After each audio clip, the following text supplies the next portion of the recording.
নমস্কার, ঘরকন্যার গল্প উইথ মামন ব্লগে আপনাদের সবাইকে স্বাগত। আজকে আপনাদের সাথে শেয়ার করব একটা নতুন ধরনের ভিডিও।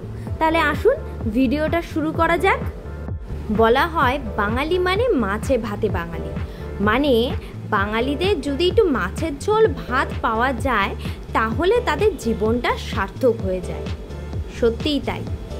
যখন আমি আর আমার হাজব্যান্ডের চাকরির সূত্রে কলকাতা থেকে প্রথম আমরা ভুবনেশ্বর আসি, তখন আমাদের এটাই মাথায় চলেছিল যে আমরা মাছ কোথা থেকে কিনবো, বা ভুবনেশ্বরের মাছের বাজারটাই বা কোথায়। সেদিক থেকে একটু নিশ্চিন্ত হওয়া গেছিলো আমার হাজব্যান্ডের বন্ধুর সোর্স দিয়ে। আমার হাজব্যান্ডের কলিগের মাধ্যমেই আমরা ভুবনেশ্বরে একটা ভালো মাছের বাজারের সন্ধান পাই। এইটা হলো মেইন স্ট্রিট ইউনিট 4-এ। এই মাছ বাজারটায় যখন আমাকে আমার হাজব্যান্ড প্রথম নিয়ে গেছিলো, আমি তো দেখে অবাক, এখানে কি নেই, কলকাতার মতো এখানেও বেশ মাছ পাওয়া যায়। তাই ঠিক করলাম আপনাদেরকেও সাথে করে নিয়ে একটু ঘুরিয়ে নিয়ে আসা যাক মাছ বাজার। চলুন আজকের বাজারে কি কি মাছ উঠেছে সেটাই দেখে গিয়ে। এই দেখুন, বলতে না বলতেই চিংড়ির সম্মুখীন হলাম আমরা। ভুবনেশ্বরে এসে আমি প্রচুর ধরনের চিংড়ি দেখেছি, ছোট থেকে বড় করে শুরু করে সব। এই দেখুন, আবার এই দোকানটায় বাগদা চিংড়ি বিক্রি হচ্ছে, দেখেছেন কত বড় বড় সাইজ। বাগদার পাশাপাশি এখানে আরও বিভিন্ন ধরনের মাছ পাওয়া যায়। এই দেখুন, আপনাদের বলেছিলাম না অনেক ধরনের চিংড়ি। এই দেখুন কত ধরনের চিংড়ির সম্ভার এখানে রয়েছে। আর এটা দেখতে পাচ্ছেন গলদা চিংড়ি, বাঙালির ফেভারিট চিংড়ি মাছ। তার পাশাপাশি রুই আর কাতলাও কিন্তু একই সাথে রয়েছে। নেক্সট দোকানে দেখি পাবদা মাছ, ট্যাংরা মাছ, ভেটকি মাছ, কাতলা মাছ, পমফ্লেট মাছ, আবার তেলাপিয়া মাছের পাশাপাশি ইলিশ মাছও কিন্তু বেশ পরিমাণে উঠেছে। পাবদা মাছের সাইজটা দেখেছেন বন্ধুরা, আর তার পাশাপাশি ট্যাংরা মাছটাও। এই বড় বড় ট্যাংরা মাছের বেশ ঝাল ঝাল করে যদি রসা করা যায় তাহলে দিনটা পুরো জমেই যায়। এই দেখুন আর একটা দোকানে কত বড় বড় পমফ্লেট মাছ উঠেছে দেখেছেন, তার পাশাপাশি ইলিশ মাছ। বৃষ্টিটা কদিন ধরে এখানে ভালো মতোই হওয়াতে ভুবনেশ্বরে কিন্তু ইলিশ মাছেরও সম্ভার কিন্তু বেশ লক্ষ্য করা যাচ্ছে। চলুন এর পাশাপাশি দেখে নিই আর কি কি মাছ বাজারে উঠেছে। এই দেখুন, এই দোকানে বড় বড় বেশ বাটা মাছ উঠেছে, সাইজটা দেখেছেন।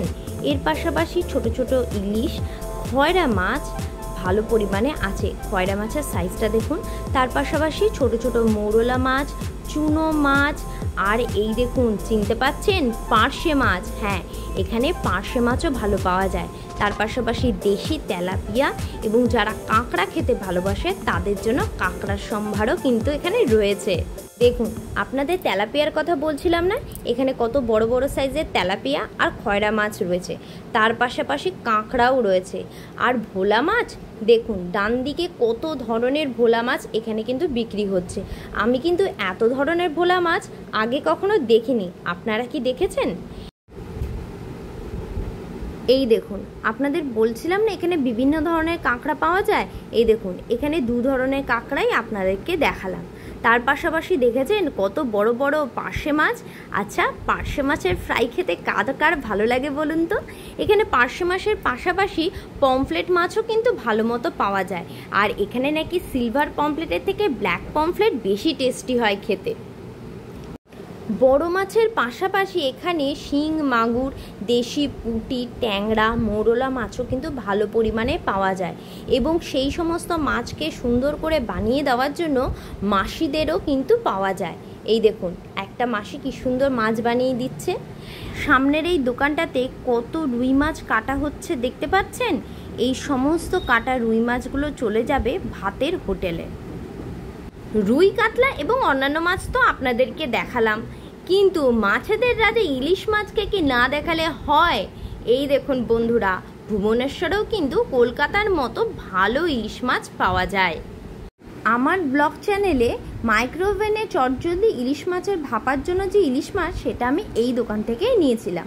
আর আমি যেদিনকে বাজারে গেছিলাম সেদিনকে ইলিশ মাছের রেট ছিল ওই 1200 থেকে 1800 টাকার মধ্যে, ওজন ছিল 800 থেকে 1 কিলো 500-র মধ্যে।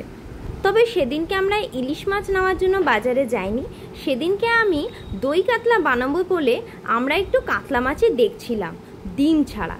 ওই দেখুন, দেখেছেন বড় সাইজের মৃগেল মাছও কিন্তু এখানে রয়েছে। একটু বাজার ঘুরে নিলে কিন্তু মনের মতো মাছ কিন্তু সত্যিই পাওয়া যায়। ওমা, ওই দেখুন দূরে দেখতে পাচ্ছেন কত বড় সাইজের একটা ভেটকি মাছ রয়েছে। মাছ বাজার যদি একটু প্রথমে ভালো করে ঘুরে নেওয়া যায় তাহলে কিন্তু মনের মতো মাছও কিন্তু আপনারা ঠিক নিতে পারবেন, যেমন আমাদের সাথেই হলো। আমরাও প্রথমে বাজার একটু ঘুরে নিয়েছিলাম, তারপর এই দোকানে দেখলাম এইখানকার কাতলা মাছগুলো বেশ ভালো এবং ফ্রেশ। জিজ্ঞাসা করাতে জানতে পারলাম ডিমও হবে না, গ্যারেন্টি। সেই জন্য সমস্ত মাছগুলোর মধ্যে থেকে 2 কিলো 500 ওজনের বেশ একটা ভালো দেখে মাছ পছন্দ করে নিয়ে নিলাম। আর হাজব্যান্ডও বললো যে ভালো করে পরিষ্কার করে বেশ বড় বড় সাইজ করে কিন্তু কেটে দেবেন দাদা। ঠিক তাই দোকানদারও সেই রকমভাবেই সুন্দর করে মাছের পিসগুলো বেশ ভালো করে কেটে দিয়েছিল। আমরা যেদিনকে এই মাছ বাজারে গেছিলাম সেই দিনকের কাতলা মাছের রেট ছিল 240 থেকে 260 কি 250-র মধ্যে। যদি একটুখানি দরাদরি করা হয় তাহলে সেটা 240-এও কিন্তু ভালো পাওয়া যায়।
দেখুন, দেখতে দেখতে মাছ কাটা কিন্তু শেষ হয়ে গেল।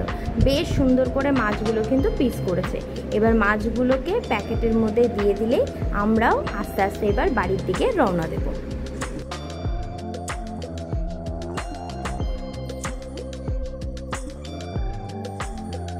চলুন, মাছ নেওয়া কিন্তু শেষ, এরপর আমরা বাড়ি ফিরবো। কিন্তু এরই মধ্যে একটা ঘটনা ঘটলো। এই দোকানের পাশের দোকানেই এক ধরনের নতুন মাছ দেখলাম। আমি কিন্তু এর মাছটা আগে দেখিনি, আপনারা কি আগে দেখেছেন? যদি দেখে থাকেন অতি অবশ্যই কমেন্ট বক্সে জানাবেন এই সাপের মতো দেখতে মাছটার নাম কি।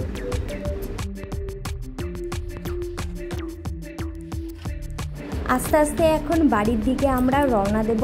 তাই যেতে যেতে বাকি মাছের দোকানগুলো আপনাদের একটু দেখিয়ে দিই। এই দেখুন, বড় সাইজের ভেটকি মাছও কিন্তু দেখিয়ে দিলাম।